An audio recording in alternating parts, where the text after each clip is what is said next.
सामने वाला अगर बहुत चालाक हो तो आपको अपने हिसाब से मैनिपुलेट कर सकता है। और जब वो आपको मैनिपुलेट करता है तो हर काम अपने हिसाब से कराता है। अमन अपनी गर्लफ्रेंड के हिसाब से मैनिपुलेट हुआ करता था। श्रेया उसको जो कहती थी वो वही करता था।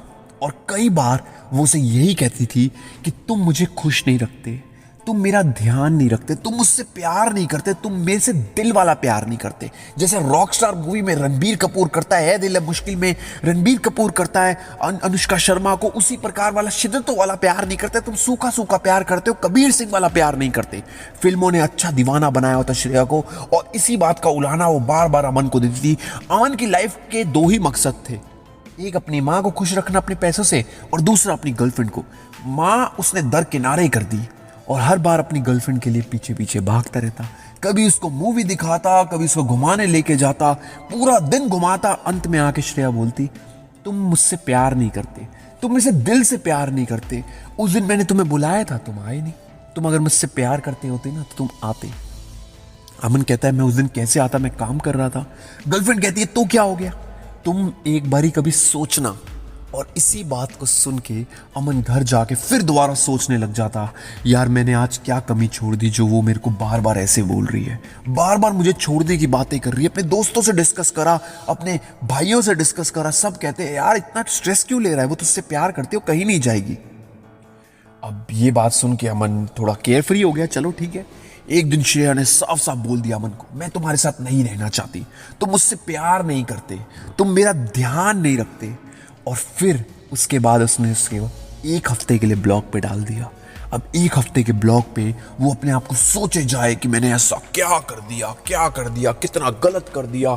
उसे मनाने के लिए क्या करूं, घर में कार्ड भेजे, केक्स भेजे, पेस्ट्री भेजी, खाने पीने का सामान भेजा, गिफ्ट भेजा, टी शर्ट भेजी, जीन्स भेजी, हर किस्म से उसको खुश रखने की कोशिश करी। बाहर जाने के लिए गोवा की टिकटें भी बुक करा दी, तब जाके मैडम मानी।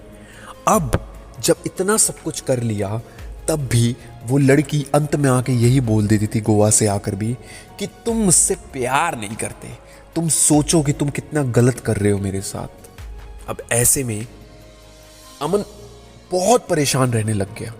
अब ऐसे में अपने दोस्तों से बताई, फिर दोबारा दोस्त कहते चल ये तो एक सवाल उठता है कि तू उससे प्यार नहीं करता, मान लिया, अरे साला वो तुझसे कितना प्यार करती ये भी तो उससे एक बारी पूछ। अमन ने कहा बात तो सही है। श्रेया के पास गया, तुझसे अबे तू मुझसे कितना करती, तू तो मुझसे बिल्कुल भी नहीं करती, तू मुझे छोड़ के चली जाती है। लड़की तिल मिला उठी, तुम मेरे को ऐसे कैसे बोल सकते हो, तुम मेरे से प्यार करते तो ये सवाल ही नहीं उठाते, मैं तुमसे प्यार नहीं करती क्या। कहता है नहीं करती, तुम एक हफ्ते से गायब थी, तुमने मेरे को एक बार भी टेक्स्ट नहीं करा, कॉल नहीं करा। मैं तुम्हें गोवा के लिए ले जाने के लिए तैयार हुआ तो तुम तैयार हो गई, वरना तुमने मना कर दिया। ये कैसा प्यार है, ये तो बड़ा मतलबी किस्म का प्यार है। बेबी प्लीज ऐसे मत बोलो, आई लव यू।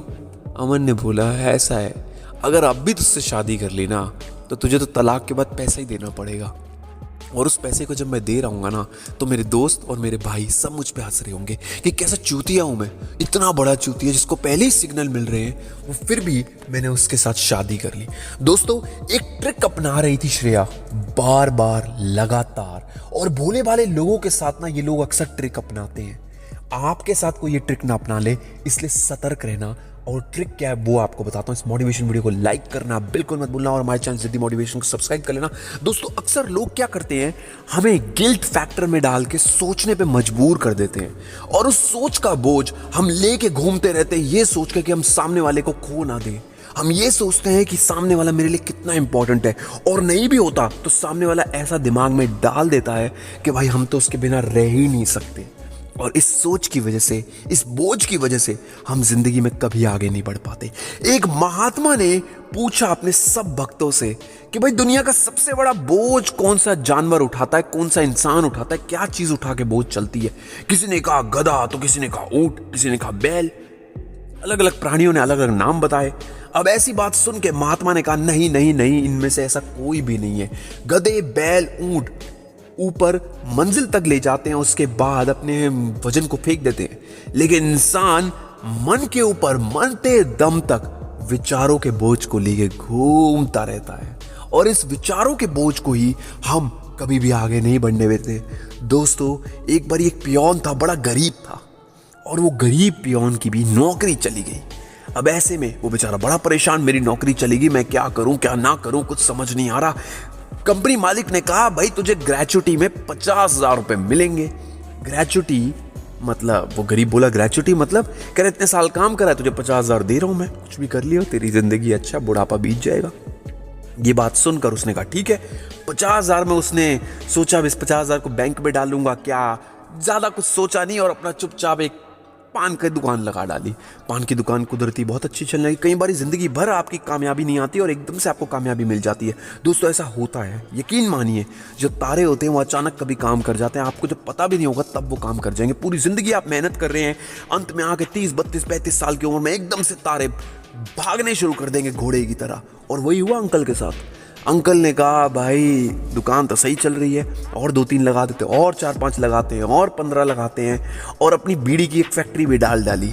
बीड़ी देखते देखते खूब बिकने लगी, अलग अलग और गुटखा शुटका भी बनाने लग गए, खूब सारी चीज़ें बनाने लग गए, काफ़ी फेमस पान वाले हो गए और काफ़ी पैसा भी आ गया। बैंक गए, पैसा डाला, बैंक का मैनेजर कहता है सर आप इतने सारे पैसे डाल रहे हो, अब लाए हो, पहले क्यों नहीं लेकर आए। और बैंक के मैनेजर मतलब एकदम सुन के हिल गया, दिखने में इतना अमीर नहीं लगता मगर पैसा तो खूब सारा है इसके पास, और भी बैंकों में अकाउंट है, सर आप एफडी खुलवा लो, सर आप ये कर लो, बट सर एक बात बोलूंगा बुरा मत मानना, आप अगर थोड़ा दिमाग से चल रहे हो तो पहले इन्वेस्ट कर देते।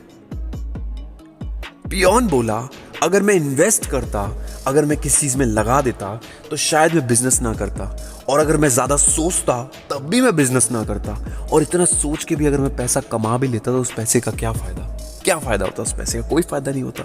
अच्छा ही किया ना कि मैंने कोई ज़्यादा पढ़ाई लिखाई नहीं करी, ज़्यादा सोचा नहीं, ज़्यादा टेंशन नहीं ली, ज़्यादा इधर उधर हाथ पाँव नहीं मारे, जो सही लगा फटाफट कर डाला। एक जो छोटा बच्चा डिसीजन लेता है ना, 17 साल का 18 साल का, वो कुछ नहीं देखता, वो डिसीजन ले लेता है, अपनी गलतियों से सीख लेता है, एक एक गलती को बार बार दोहरा के सीख लेता है। मगर एक ग्रोन अप आदमी ना गलती करने से भी डरता है और बार बार यही सोचता रहता है कि सामने वाला चला जाएगा, सामने वाला मुझे छोड़ देगा, वो चला गया तो कौन मिलेगा, आगे मेरे बच्चे खूबसूरत नहीं पैदा होंगे। अबे तू कितना खूबसूरत है इसके बारे में क्यों नहीं सोचता, क्यों तू जाता नहीं, अच्छे बाल नहीं कटवाता, महंगी शर्ट नहीं खरीदता, अच्छा फोन नहीं खरीदता, अपनी माँ को घुमाने नहीं लेके जाता, डिनर पे क्यों नहीं लेके जाता, अच्छी जिंदगी क्यों नहीं जीता।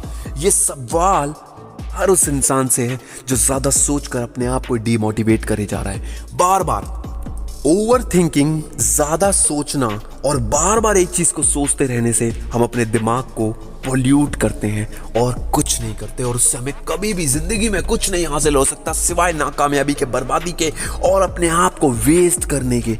और ये जिंदगी वेस्ट करने के लिए बिल्कुल नहीं है। दोस्तों अगर कुछ बनना है तो हमारे चैनल ज़िद्दी मोटिवेशन को सब्सक्राइब कर लीजिएगा, इस मोटिवेशन वीडियो को देखते रहिएगा और हमारे वीडियोस को लाइक करना तो बिल्कुल मत भूलना, कमेंट बॉक्स में बताइएगा कैसा लगा। जय हिंद, वंदे मातरम।